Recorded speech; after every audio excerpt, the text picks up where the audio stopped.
Hold everything except perhaps a matinee in the evening. He's Harold Cleghorn, a New Zealand champion, and the local belles simply love to see what he does to the barbells. And now we don't think we can do better than hand over Mr. Cleghorn and his barbell to our Australian commentator. With an easy lift, he raises a weight of 260 pounds. Puts it down as if it were a feather. Swings it up again with the ease of a treasurer raising the income tax.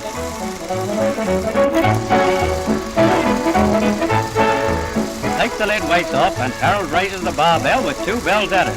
2 bells in the starboard watch, girls, and all's well. Mr. Cleghorn won't let you fall. You can always fall on the front door mat anyway. What a man, what muscle, what oomph. Hey, this is the biggest guy in the game. IFBB. What the fuck? They gonna name a whole new category for this guy. Let's go, baby.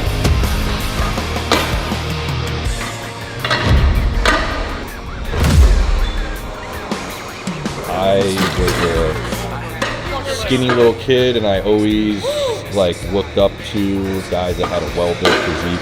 In my mind, for me, that was so hard to get. That was so hard. It was so impossible for me as a 6 foot, 165 pound kid. I was a whale. I didn't know how to build muscle. I didn't know how to do any of this stuff. But somehow, in my head, I always saw this vision of myself, right, with that build. I saw my genetic potential. I saw where my bone structure was. I looked at myself, I was like, I could really be something special.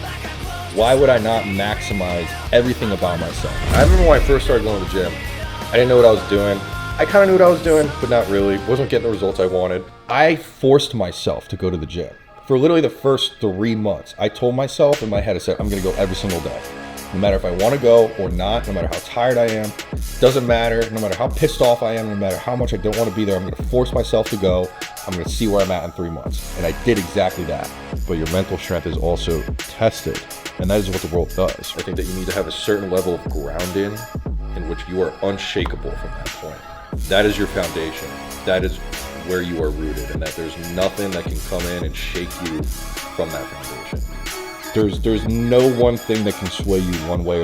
Once I started getting a real pump and I actually started filling out a little bit, immediately I became addicted. Immediately it was just pure love of the game from that point on. It was almost the mental break that I needed from everything.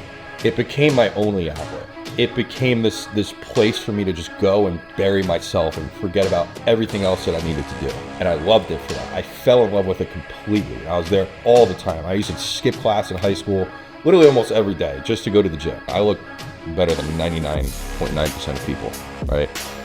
But in my mind, I could still look at myself and say, there's a couple things I'm even self-conscious about that I don't like, that I know that need to be improved and fixed. Some people just want everything. I want everything out of life. I want it all. I want the whole fucking thing. National Championships, where we name new IFBB pros. 683, Stephen Soupy, your G-Class champion, and new IFBB pro, 683, Stephen